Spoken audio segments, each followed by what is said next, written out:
The screen is where the RG556 truly shines, easily the best in any handheld I've seen in a sub $200 price point.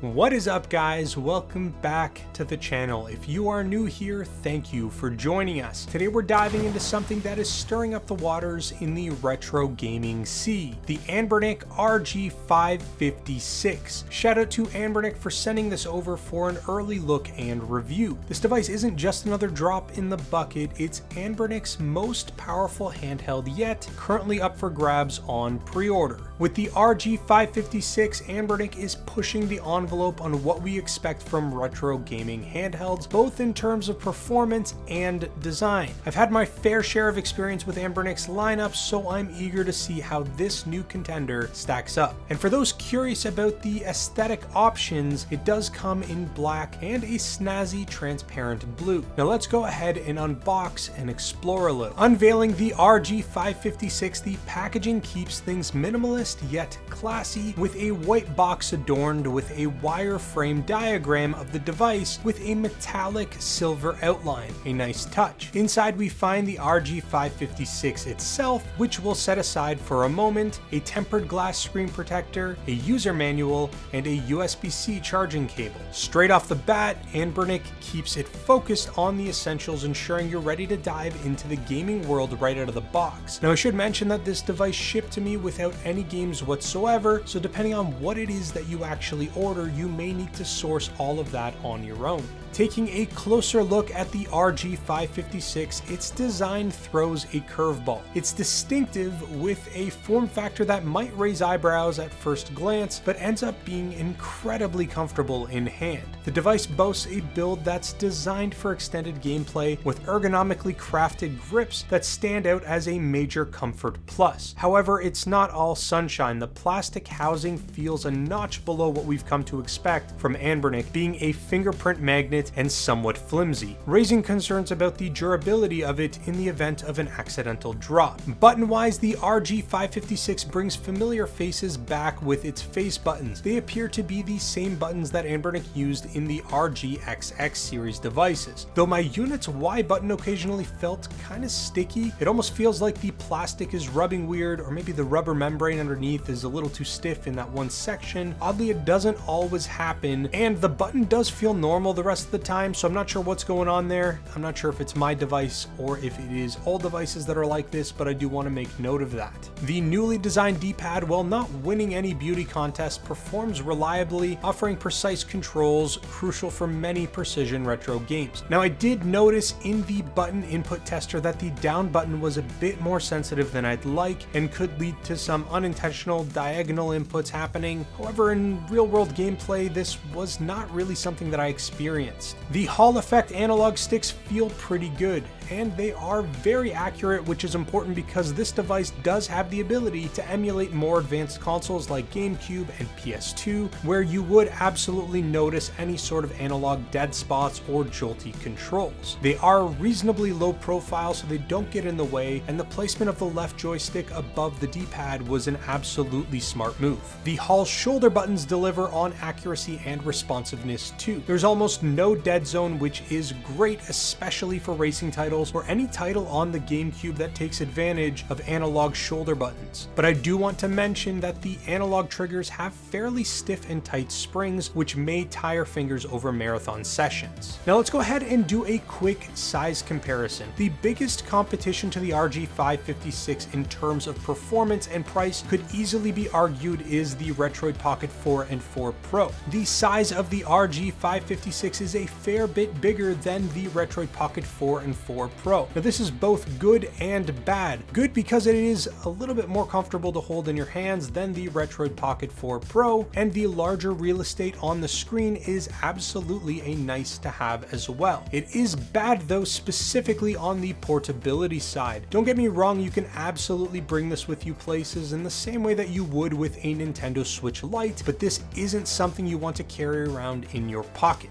Inputs and outputs are thoughtfully placed with USB-C, a 3.5mm headphone jack, and a TF card slot at the bottom, and on the top of the housing the power and volume controls alongside an active cooling exhaust, which is a nod to the device's intent to handle more demanding gaming without breaking a sweat. Now let's go ahead and get technical for a moment. The RG555 is powered by the Unisoc T820 octa-core processor with one A76 performance core clocked at 2.7 GHz, 3 A76 performance cores clocked at 2.3 GHz, and 4 A55 efficiency cores clocked in at 2.1 GHz, complemented by the Mali G57 GPU with a clock rate of 850 MHz and 8 GB of LPDDR4X RAM. Storage isn't an afterthought either, with 128 GB of UFS 2.2 space, expandable for your ever-growing gaming library. The device also comes with a 5500 mAh battery. Now the battery life is advertised that you would get up to 8 hours, but in real-world testing I really struggled to get that much. When I was using the more demanding emulators and focused specifically on that, I did average around 3 to 4 hours. Nothing groundbreaking, nothing terrible, but it certainly could be improved. I could see you absolutely pushing up to 6-7 hours if you're really focused on simple emulation or some of the Android games that you can download off the Play Store. Charging back to full takes a reasonable 3 or so hours with a 5V 2A charger. On the connectivity front, the device has Bluetooth and Wi-Fi and even a 6-axis gyroscope sensor for those motion-controlled titles. The active cooling system ensures the device keeps its cool under pressure, while the USB-C port can support 1080p output to a TV for gamers looking to play on a bigger screen. The screen is where the RG556 truly shines. A 5.48-inch AMO LED display that dazzles with a full 1080p resolution, bringing games to life with vibrant colors and crisp details. Coupled with a touchscreen that responds with agility, navigating menus, and playing touch-based games feels seamless. The screen is easily the best in any handheld I've seen in a sub-$200 price point. Moving on to the operating system, it is running a fairly current build of Android 13, last updated in August of 2023. The RG556 offers a familiar and flexible operating system that most people who use Android devices should have no problem navigating with. The quick pull-down menu includes notable features like a CPU mode toggle to adjust between normal and high performance mode, which will need to be turned on if you're going to be doing any of the more advanced gaming like you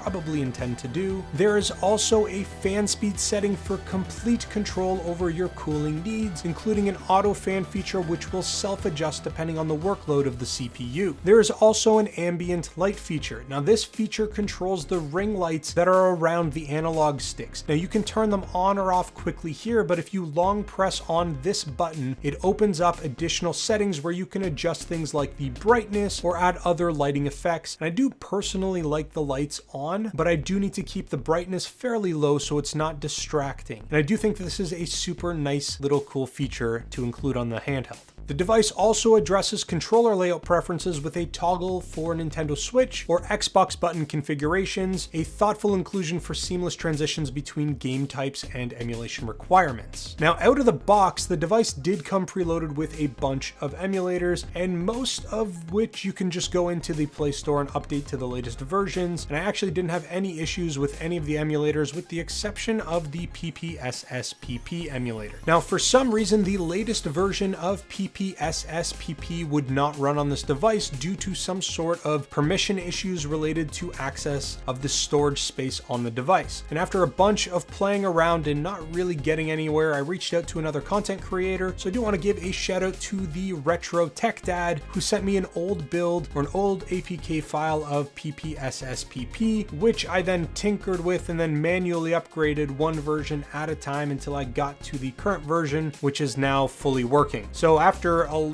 really annoying and roundabout way, I am actually running the latest version of PPSSPP. Now, I'm not sure if this is an Android issue or an emulator issue, or if this is an ANBERNIC issue, but it was super annoying to say the least. The RG556's performance is where it aims to set itself apart. Classic emulation is a breeze with 8 and 16-bit titles looking incredible on the AMOLED screen. Moving up to more demanding systems like N64 and Dreamcast, the device actually holds its ground pretty well, delivering smooth gameplay at increased resolutions to fully take advantage of the handheld screen.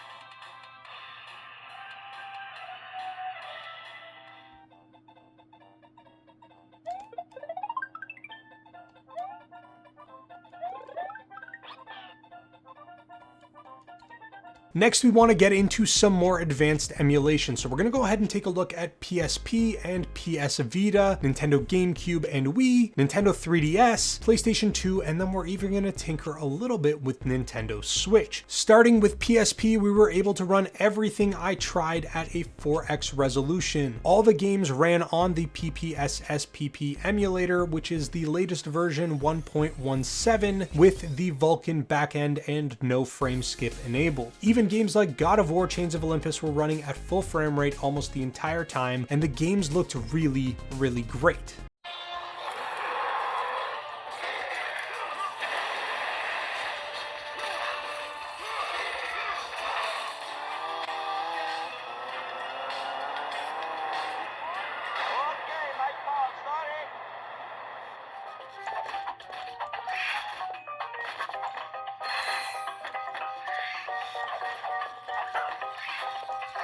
PS Vita is another console that ran fairly well. PS Vita emulation on Android is still in its infancy, so there's a ton of compatibility issues, so just keep that in mind. Now, I'm going to be using the Vita 3K emulator, and I left all of the emulator settings to their default settings. Rendering resolution is by default set to 1x, so I'm going to go ahead and show that off. Just keep in mind that there are some limitations on the emulator side, not necessarily on the device side.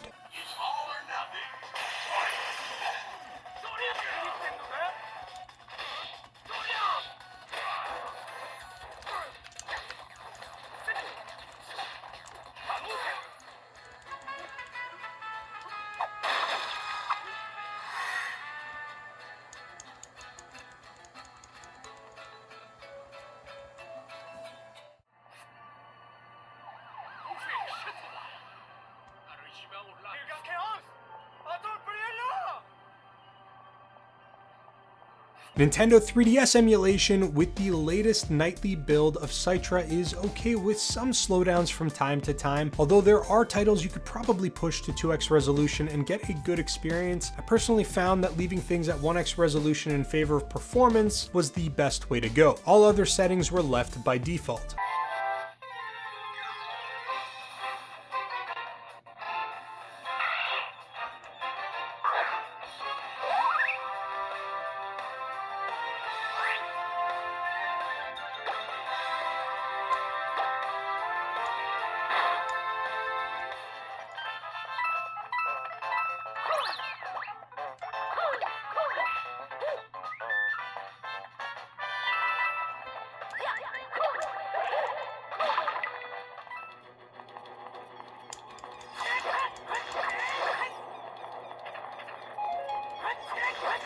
GameCube and Wii games are where we're going to start to see the high end of this device's limits. Most games run reasonably well at a 2x resolution, and I did find that there were a number of slowdowns using the standard Dolphin emulator. So for the best performance on most of the games, I ended up using the MMJR2 Dolphin emulator, and that is what I'm going to be using to showcase in this video. Each game is running at 2x resolution and using the Vulkan backend unless otherwise displayed due to performance issues. Even though this does not take advantage of the screen's display resolution, the game still did look pretty good.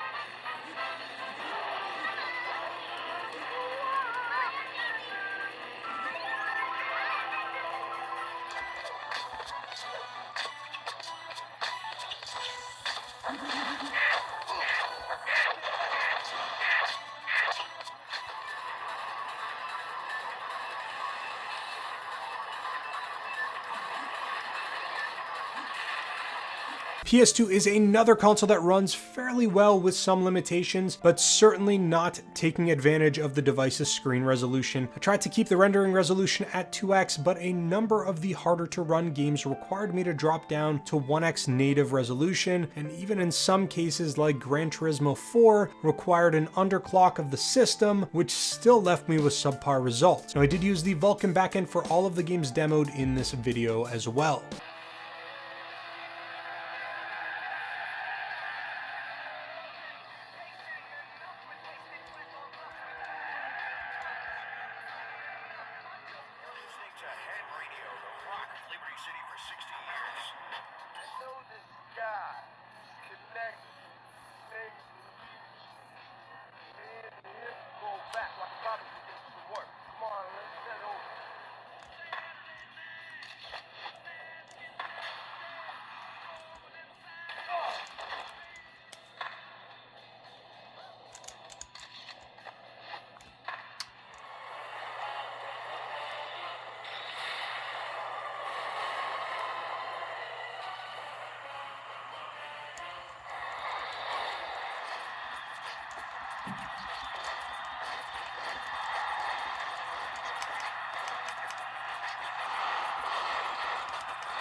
And then finally, we are looking at Nintendo Switch emulation. While an ambitious endeavor proves to be the device's upper limit, with only the simplest titles offering playable experiences. That means you're pretty much going to be doing 2D games, and anything 3D is just gonna be problematic, either not gonna run correctly or just gonna crash. Just keep that in mind. I don't recommend this for Switch. Absolutely save your money if you think this is your Switch alternative. It is absolutely not. Just keep that in mind. You can see for yourself.